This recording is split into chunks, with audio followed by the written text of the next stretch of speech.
Hai anak-anak, hari ini kita akan belajar mengenai muatan pelajaran IPA, tema 2 selalu berhemat energi. Di sini yang harus kalian perhatikan bahwa energi dan sumber energi itu berbeda. Kita lihat dulu ya pengertiannya apa. Untuk energi, pengertiannya yaitu kemampuan untuk melakukan usaha. Sedangkan sumber energi adalah benda yang dapat menghasilkan energi.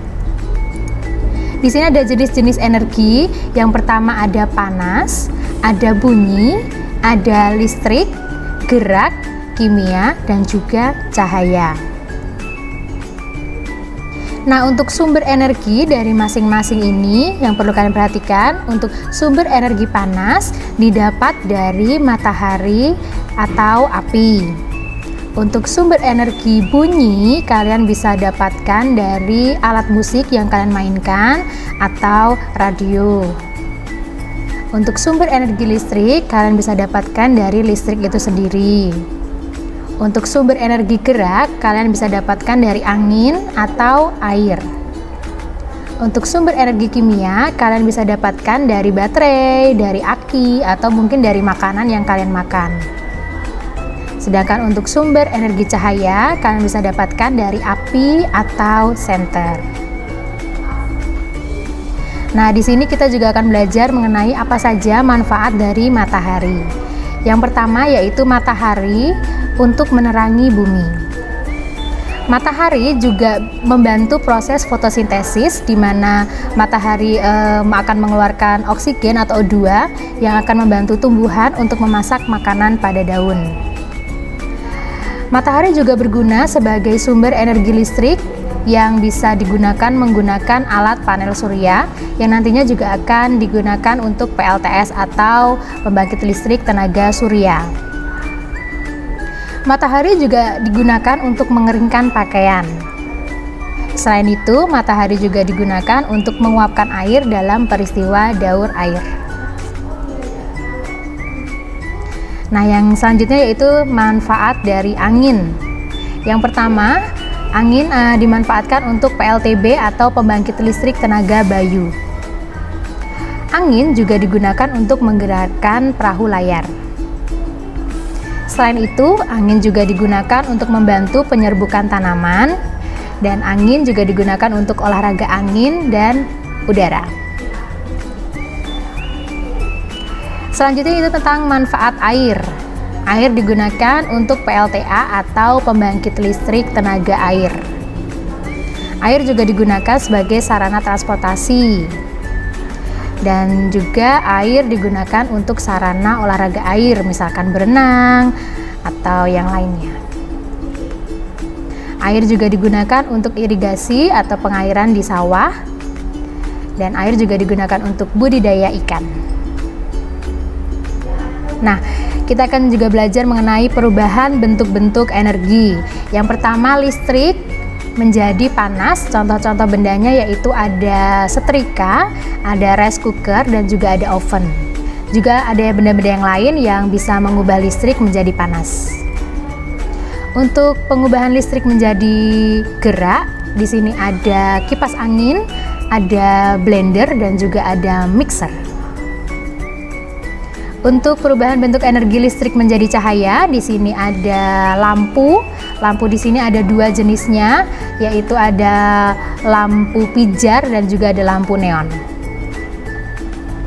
Untuk perubahan bentuk energi listrik menjadi bunyi, di sini contohnya ada radio atau juga ada sound atau speaker dan juga ada televisi.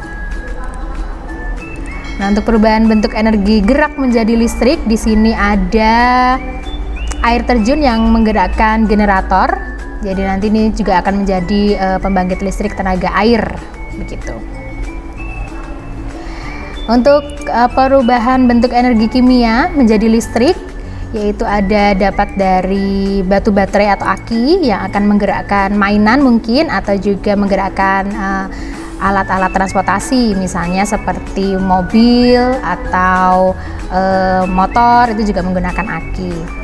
Lalu untuk kimia menjadi gerak, di sini yang digunakan adalah makanan yang kita makan itu akan berubah di dalam tubuh kita menjadi kimia, lalu kita bisa melakukan aktivitas kita menjadi energi gerak. Nah, di sini harus kalian perhatikan bahwa listrik itu juga bisa berbahaya bagi kita manusia. Maka ada cara aman dalam menggunakan listrik.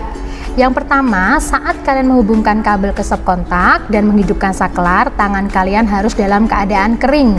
Jadi tidak boleh dalam keadaan basah. Yang kedua, jika kalian akan meninggalkan rumah, jangan lupa dicabut ya kabel kontaknya dari stop kontaknya. Dan ingat, cabutnya hati-hati, yang dipegang dari ujungnya ya, jangan dari kabelnya saja. Dan yang ketiga, kabel yang dihubungkan ke stop kontak harus sesuai dengan jumlah lubangnya. Jadi jangan seperti yang digambar ini, yaitu ditumpuk-tumpuk. Itu akan mengakibatkan korsleting dan nanti juga akan mengakibatkan kebakaran. Nah, selanjutnya ya adalah bahan bakar fosil. Bahan bakar fosil ini adalah salah satu sumber daya alam yang mengandung apa saja, yaitu ada minyak bumi, ada batu bara, dan juga ada panas bumi. Nah, bahan bakar tersebut berasal dari makhluk hidup yang sudah mati jutaan tahun yang lalu. Ada sisi positif dan negatifnya dalam penggunaan bahan bakar fosil. Yang pertama, yaitu mudah digunakan dan tidak membutuhkan biaya yang terlalu besar. Sedangkan untuk kekurangannya, yaitu bahan bakar fosil itu mencemari lingkungan, dapat menghasilkan polusi atau gas beracun. Jika digunakan terus-menerus akan cepat habis. Jadi karena bahan bakar fosil, jadi kalau kita pakai terus dia akan cepat habis.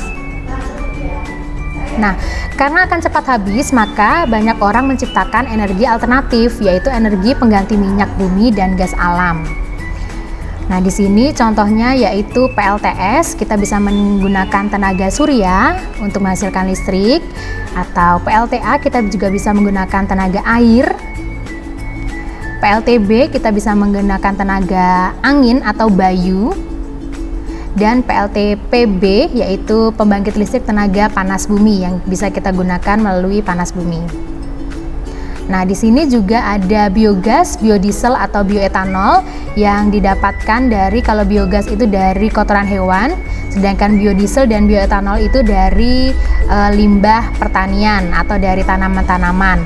Nah, itu semua jika digunakan bersama-sama itu akan menjadi biomasa. Ada juga kekurangan dan kelebihan dari penggunaan energi alternatif ya. Yang pertama, jumlahnya tidak terbatas sehingga dapat digunakan terus-menerus.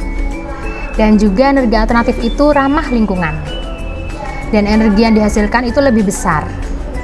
Sedangkan untuk kekurangannya, yaitu pemanfaatannya membutuhkan teknologi yang sangat tinggi, apalagi untuk pengolahan-pengolahannya. Dan juga pemanfaatannya membutuhkan biaya yang sangat besar. Dan juga yang terakhir yaitu ketersediaannya itu dipengaruhi oleh musim, jadi tidak setiap hari itu ada.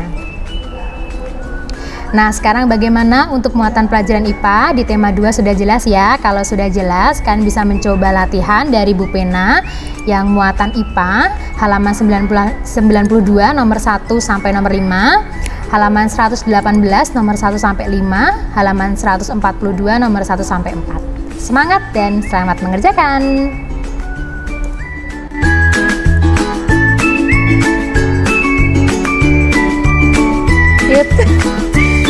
Screen apa? Anu nanti.